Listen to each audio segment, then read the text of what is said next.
Donc nous restons sur l'effet de style et je vais à présent définir la présentation de ma page web. Donc je vais la subdiviser en un ensemble de divisions. Donc je vais tout d'abord mettre une première division, div. Ensuite, donc ça c'est la division qui va englober l'ensemble du contenu de ma page HTML. Je vais lui donner un identifiant et je vais l'appeler page. Donc pour le moment, je vais définir les styles ici. Ensuite, je vais les transférer sur mon fichier de style. Donc je vais mettre un fond pour cette division. Donc background color. Je vais mettre une couleur de fond, un gris clair.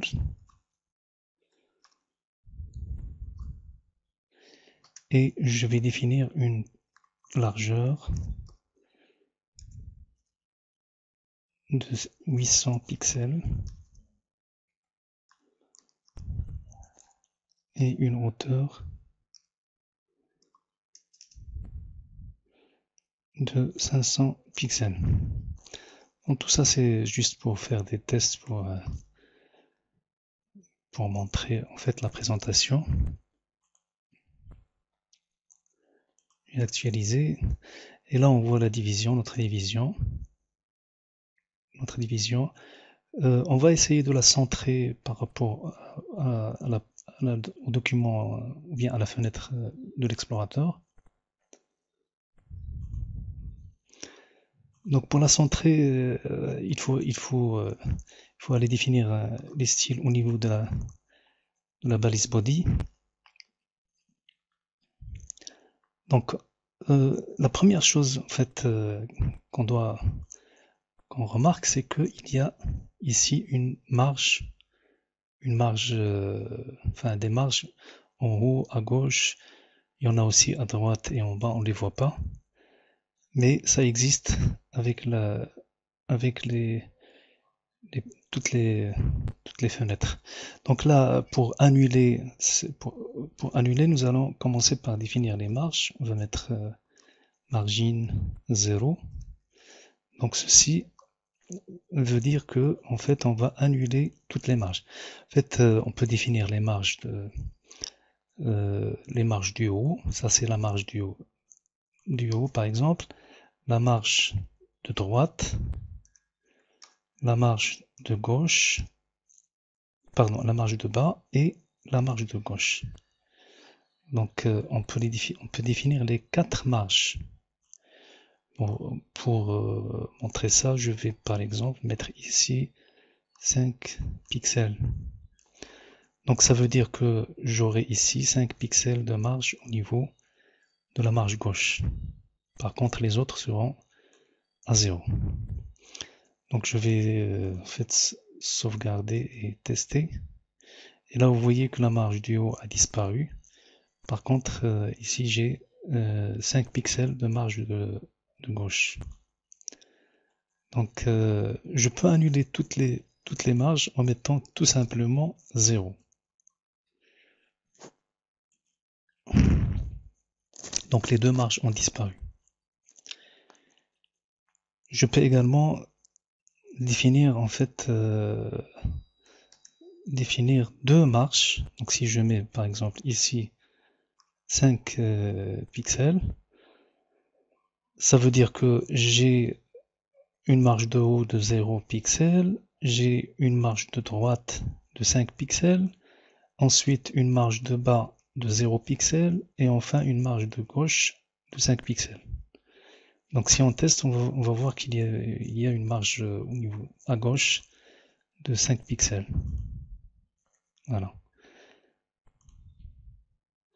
Donc on a la possibilité de donner les quatre marges, de donner une seule valeur qui va être utilisée pour les 4 marges, ou bien de donner deux valeurs, et à ce moment-là, ils seront utilisés également pour les quatre marges.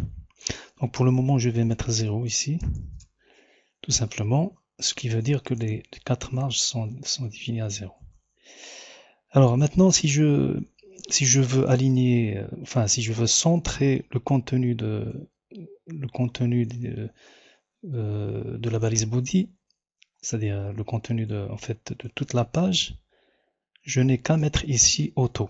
Ça veut dire que c'est à l'explorateur de définir la marge de droite et de gauche en fonction du contenu de la page HTML. Ce qui veut dire qu'elle sera tout simplement centrée à l'intérieur de la fenêtre.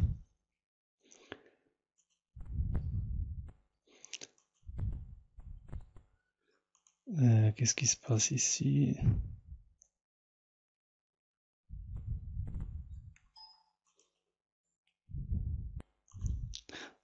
Pardon, donc la margine auto, je dois la faire pour ma division qui est là. Donc je vais ajouter ici margine 2.0 auto.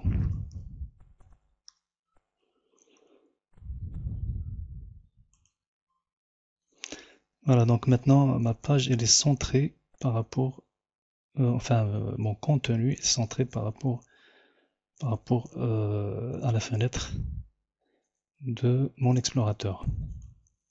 Bien, alors c'est pas tout. Alors à l'intérieur, je vais encore subdiviser mon contenu. Je vais on va tout simplement changer maintenant les noms. Je vais changer les noms. Je vais mettre div, comme ça je saurai par la suite que l'id correspond à une division. Donc je vais subdiviser ma page en 4 parties. Donc la première partie, c'est en fait l'entête. Je vais l'appeler div entête.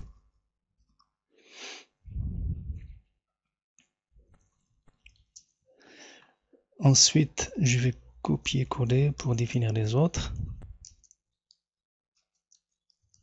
Donc j'en ai 4.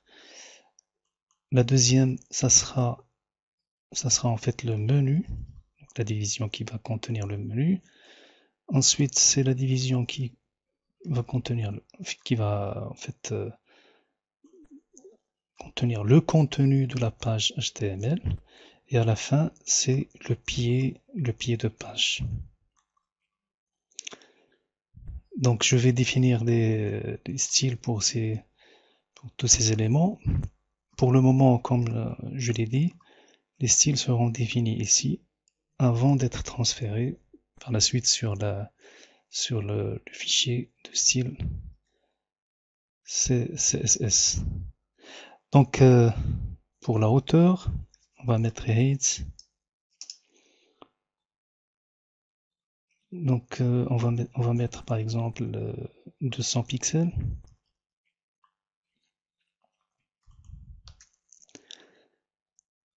Et pour notre menu, on va mettre style égal par exemple 60 pixels.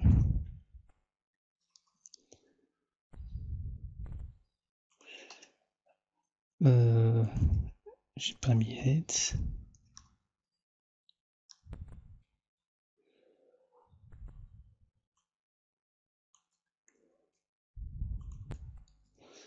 Pour le contenu, je vais mettre 500 pixels. Et pour le pied de page, on va mettre, on va laisser 60 pixels par exemple. Bien, alors je vais enlever la hauteur de la division principale. Elle prendra bien sûr celle des autres. Donc je vais tester, il n'y a pas vraiment de changement, sauf que j'ai ici une page assez longue. Je vais fait modifier donc fermer tous les autres onglets. c'est uniquement ça. Donc, je vais un peu retrancher un peu de ça. Donc, je vais mettre 500, ici 400. Et là, on va mettre 40 pour le menu. Je crois que ça devrait suffire.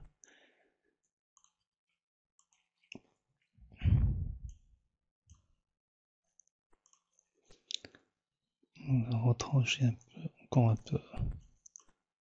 80 ici.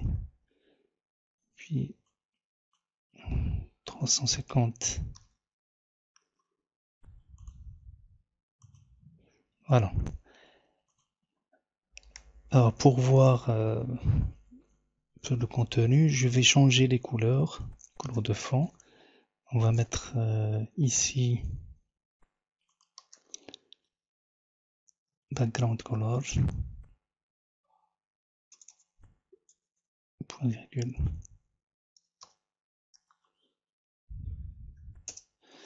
Background color, on va mettre une couleur de fond un peu plus foncée. Donc mettons 444.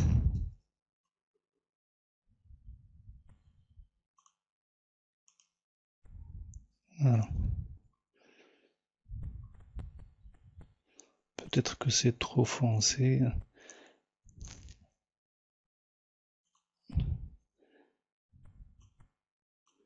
Alors mettons les bébés.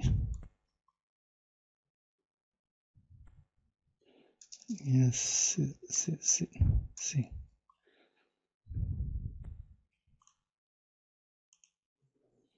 Voilà, c'est mieux.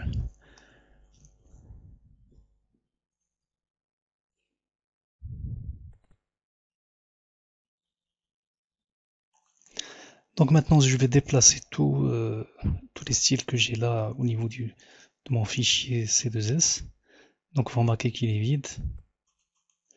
Alors je vais tout simplement couper ça ici.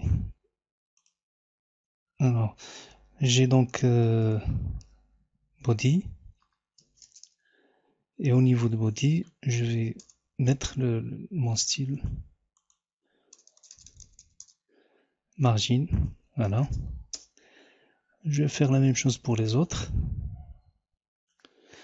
Donc ça c'est le conteneur principal div page. Donc on a recopié les styles ici.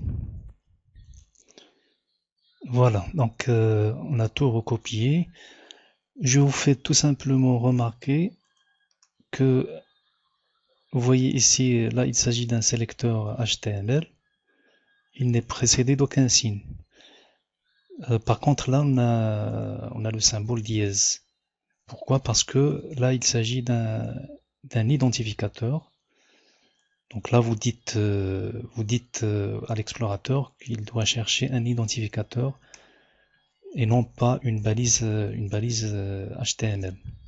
La différence c'est qu'en fait un identificateur va apparaître sur un seul élément de la page HTML parce qu'il est unique. Donc on verra par la suite. Évidemment pour l'élément body, il n'y en a qu'un. Par contre, si on parle par exemple d'un élément P de type paragraphe, on risque de le trouver sur plusieurs lignes, en fait, plusieurs fois sur la même page. On verra aussi ce qu'on appelle la notion de classe qu'on utilisera au niveau qu'on peut utiliser au niveau de plusieurs éléments et donc qui risquent d'apparaître plusieurs fois sur la même page. Donc on regarde maintenant notre page, elle est clean, hein. Il n'y a plus de présentation, d'éléments de présentation C2S. Ils ont migré vers le fichier de